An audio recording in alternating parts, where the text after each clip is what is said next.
BJP की कोई हैसियत ही नहीं है कि वो राहुल गांधी को कुछ भी कह सके। असलियत यह है कि राहुल गांधी ने मोदी और अडानी की बखिया उधेड़ कर रख दी है और इसी से नरेंद्र मोदी और पूरी की पूरी भारतीय जनता पार्टी बिलबिला गई है। अडानी के सारे नौकर राहुल गांधी को देशद्रोही बुला रहे हैं। अरे भाजपाइयों, राहुल गांधी के परिवार का खून इस देश की मिट्टी में शामिल है, इस देश के तिरंगे में शामिल है, इस देश की आत्मा में शामिल है। नरेंद्र मोदी और बीजेपी एक बात और कहनी है, ये देश के खिलाफ अंतरराष्ट्रीय साजिश वाला जो जुमला और स्क्रिप्ट है ना, ये थोड़ी पुरानी हो गई है। कुछ ताजा नया लेकर आइए, बोरियत बंद कर दीजिए। असलियत यह है कि देश के खिलाफ अंतरराष्ट्रीय साजिश आपको कहां कहां नजर आती है, उसका पूरा ब्यौरा है।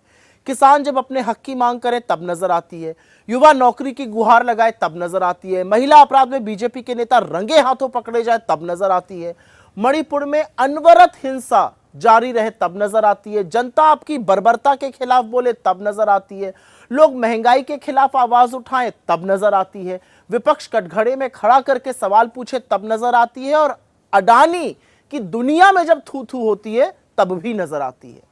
लेकिन इन मोदिया बिंद के मरीजों को यह नजर नहीं आता कि अमेरिका से लेकर Australia, Bangladesh, Sri Lanka, Kenya, Switzerland में अडानी ही देश का बेड़ा गर्क कर रहे हैं। अडानी के खिलाफ वारंट, अडानी की जालसाजी, अडानी की हेराफेरी, अडानी की घूसखोरी, यह है देश के खिलाफ असली षड्यंत्र, और उन्हीं के षड्यंत्र जो नरेंद्र मोदी साफ देख सकते हैं।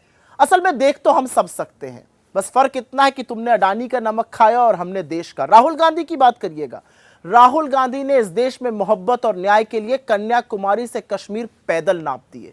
राहुल गांधी ने इस देश में अन्याय के खिलाफ मणिपुर से मुंबई तक की यात्रा करी, वही मणिपुर जहां आप नहीं जा पाए। राहुल गांधी ने संविधान के खिलाफ तुम्हारे षड्यंत्र को संविधान हाथ में उठाकर ध्वस्त कर दिया। राहुल गांधी ने इस देश के युवाओं को, पिछड़ों को, दलितों को, आदिवासियों को उम्मीद की एक किरण जगाई है।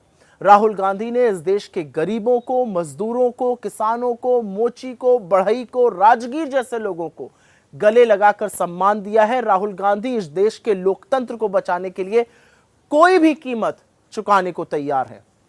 राहुल गांधी इस देश के 5 बार के चुने हुए सांसद हैं, और जब उन्होंने सदन में मोदी और अडानी की कलई खोली तो नरेंद्र मोदी के होश फाख्ता हो गए। राहुल गांधी की सदस्यता और घर तक छीन लिया तुम लोगों ने, उसके बाद भी वो अडिग रहे। राहुल गांधी तुम्हारी आंख में आंख डालकर तुम्हारे झूठ, तुम्हारे पाखंड का पर्दाफाश करते हैं। कुछ और बातें जरूरी हैं जो याद रखना, क्योंकि जिस समय तुम्हारे पूर्वज अंग्रेजों के तलवे चाट रहे थे, उस समय राहुल गांधी के पूर्वज इस देश की आजादी के लिए कुर्बानियां दे रहे थे। जिस समय तुम्हारे पूर्वज संविधान की प्रतियां और बाबा साहब के पुतले